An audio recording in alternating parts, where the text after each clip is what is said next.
Com les altres tribus, nosaltres també tenim moltes històries i llegendes, algunes més fantàstiques que altres, però potser us hauríem d'explicar per què som tan especials.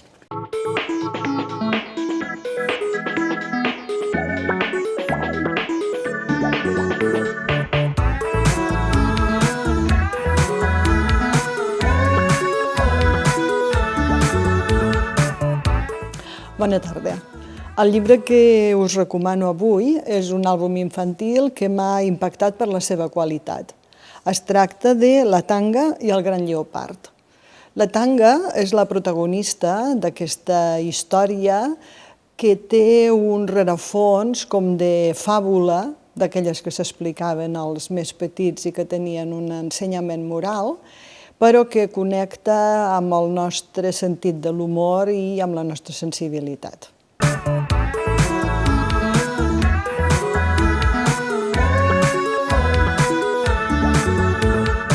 L'àlbum, La Tanga i el gran lleopard, està il·lustrat pel David Lagans, que és un xicot o un jove de Saragossa que va estudiar a l'Escola d'Arts i Oficis de la seva ciutat i allí va conèixer el que és l'autor dels textos, el Robert Malo.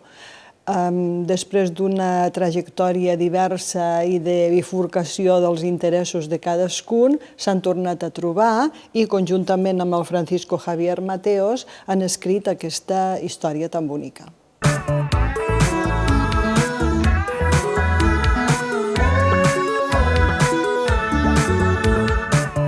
La Tanga és la protagonista de la història.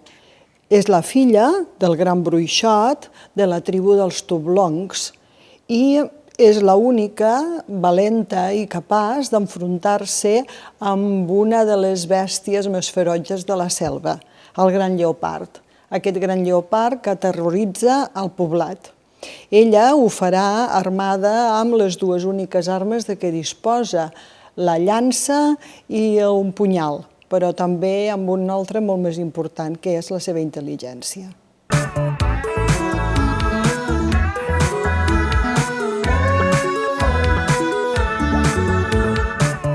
Per què us recomano especialment aquest àlbum? Doncs us el recomano per la sensibilitat de l'il·lustrador i dels autors dels textos. L'il·lustrador, simplement amb les seves imatges, és capaç de traslladar-nos en aquella Àfrica misteriosa per excel·lència. I els autors dels textos fan un cant a la igualtat i a la valentia com a valors. D'una banda veurem l'equilibri que s'estableix al poblat a causa de la valentia de la Tanga en enfrontar-se al lleopard i d'altra banda veurem també com moltes vegades ser el més fort no serveix de res. Per tant, un llibre per a gaudir-lo i per a disfrutar-lo en família.